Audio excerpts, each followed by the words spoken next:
तर मंडळी, आता आपण गोळे तयार केलेले आहेत. आता खस्ते आपण लाटून घेऊया. हे बघा, गोळे असे करायचे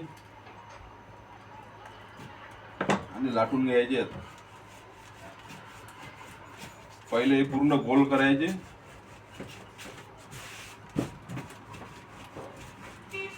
चांगलं लांबेपर्यंत.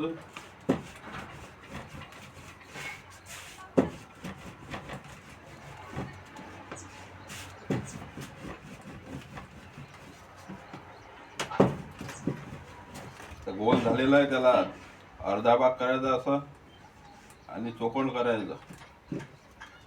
परत लाटून घ्यायचं. आमच्याकडे याला 4 पदरी खस्ता म्हणतात.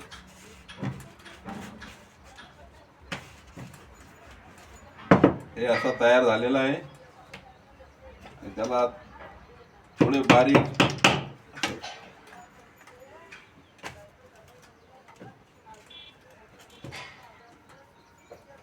असे खस्ते तयार करावे. आता हे मी लाटून घेतोय. नंतर अर्धा 1 तासानं तळून घ्यायचे आहेत.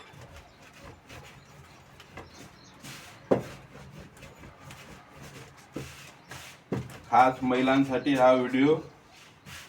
घरच्या घरी तुम्ही बनवा, सर्वांना खाऊ घाला. विदर्भ रेसिपी आहे.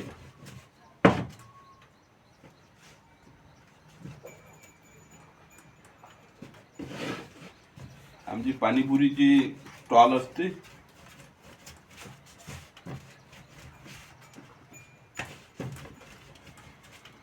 पाणीपुरीच्या स्टॉलचा व्हिडिओ बनवू नाही शकत कारण की खूप गर्दी राहते.